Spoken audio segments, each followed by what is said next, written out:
Bonjour à toutes et à tous, j'espère que tout le monde va très très bien. Oui, vous l'avez bien lu, je suis surdoué. Voilà. Il y a une seule manière de savoir si l'on est surdoué. C'est pas de le décider, de le crier partout ou de regarder sur internet si on y ressemble. Ou ce n'est pas d'effectuer un test sur internet, c'est d'effectuer un test qui vaut environ 250, 300, 350 euros chez un psychologue clinicien ou chez un neuropsychologue. Préférence psychologue clinicien. Pour calculer votre quotient intellectuel.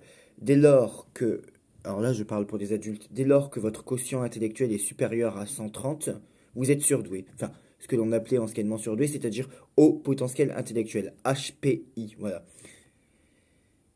Tous les, tous les surdoués, donc tous les hauts potentiels intellectuels ne sont pas autistes, bien sûr. Beaucoup font l'amalgame entre haut potentiel intellectuel et les personnes atteintes du syndrome d'Asperger, qui est une forme d'autisme. Parce qu'on le sait, les Asperger, les Aspi, sont extrêmement intelligents et ont des capacités cognitives extrêmement supérieures à la moyenne et pas toujours dans le quotient intellectuel. Bon. Sauf que toutes les personnes qui ont 132 QI ou plus ne sont pas autistes. Emma Watson, Nicole Kidman, Alicia Keys ont plus de 130 de quotient intellectuel et elles ne sont pas autistes, elles sont haut potentiel intellectuel. Elles ne sont pas Asperger. Et tous les Asperger n'ont pas tous un QI supérieur à 130. C'est pas vrai. Non. Un Asperger peut très bien avoir 110 ou 115 de QI. Il aura juste pas en dessous de 90 ou de 80. Voilà. Donc, c'est pas parce qu'on a plus de 130 de QI qu'on est autiste. Et c'est pas parce qu'on est autiste qu'on a plus de 130 de QI. D'ailleurs, je l'ai bien dit dans ma vidéo d'hier, je n'ai pas plus de 130 de QI. Non. Non. Non. Néanmoins, mon QI est largement supérieur à la moyenne étant de 90 à 109. Mon QI est largement supérieur à la moyenne, avec ou sans marge d'erreur. Mon QI, pour les gens qui savent ce que ça veut dire, le rang percentile est en rang percentile 87%. Ça veut dire que mon QI est supérieur à 87% de la population mondiale et que seulement 13% de la population mondiale a un QI égal au mien ou supérieur. C'est pour ça que mon QI a été classé en rang percentile 87%. Voilà. Néanmoins, mon QI total n'étant pas supérieur à 130, on ne peut pas dire que je suis HPI ou même surdoué, ce qui veut dire la même chose, sauf que maintenant on dit plutôt HPI. Néanmoins, comment on calcule le QI d'un être humain adulte? Eh bien, en calculant son quotient intellectuel sur 4 items différents. Vitesse de travail, vitesse de raisonnement, mémoire de travail, raisonnement réceptif, compréhension verbale. C'est sur ces 4 items-là que vous serez testé si vous allez faire calculer votre quotient intellectuel chez un psychologue enfin chez un psychologue clinicien ou un neuropsychologue. Et si votre QI est par exemple à 120, donc il est très très très supérieur à la moyenne. C'est sûr, il est même peut-être en rang percentile 90. Bon, mais vous n'êtes pas considéré comme surdoué ou haut potentiel intellectuel parce qu'il faut avoir 130. Donc si vous êtes à 120, c'est pas possible. Néanmoins, si vous êtes à 120, c'est que dans les 4 items, vitesse de traitement, euh, mémoire de travail, compréhension verbale et raisonnement réceptif, c'est qu'il y en a forcément un des 4 où vous êtes à 130 ou pas loin de 130.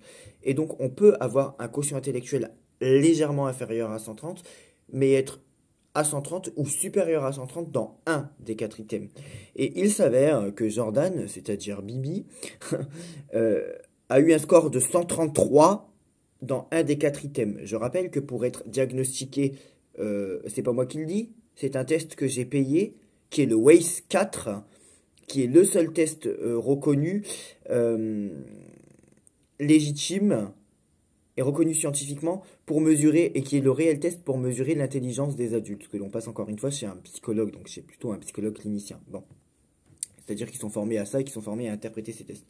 Donc sur un des 4 items, imaginons j'ai eu plus de 130 sur le raisonnement réceptif, ça veut dire que sur le raisonnement réceptif, je suis considéré comme surdoué. C'est un exemple. Je ne dirai pas sur quel item j'ai eu plus 130, je vous laisse le deviner, je vous ai lancé la devinette hier. Sur un des 4 items, j'ai été largement supérieur à 130. Avec donc ce 133 qui était un rang percentile 99. Donc, bien que mon quotient intellectuel soit inférieur à 130, ce qui veut dire que je ne suis pas HPI de manière totale, je ne suis pas haut potentiel intellectuel de manière globale, parce qu'il est inférieur à 130, il est quand même très élevé, mon quotient intellectuel, parce qu'il est en rang percentile 87, mon quotient intellectuel total. Moyenne de mes 4 items, plus calcul que seul sait faire un psychologue clinicien. Mon quotient intellectuel est en rang percentile 87%. Mon quotient intellectuel total, bien qu'inférieur à 130, est largement supérieur à la moyenne et il est largement supérieur à 87% des gens et seulement 13% des gens font mieux que moi. Ce qui veut dire que je fais partie des 13 ou 14% des gens les plus intelligents et que 86% des gens sont plus cons que moi ou moins intelligents. En même temps, c'est ce que ça veut dire le quotient intellectuel. Hein. Excusez-moi d'appeler un chat un chat. Néanmoins, bien que mon quotient intellectuel total soit en rang percentile 87%, bien que mon quotient intellectuel total soit supérieur à 87% de la population mondiale et que mon quotient intellectuel soit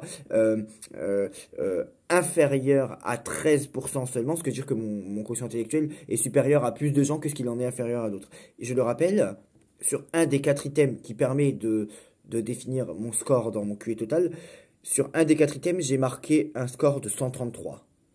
Et ça s'appelle la surdouance locale.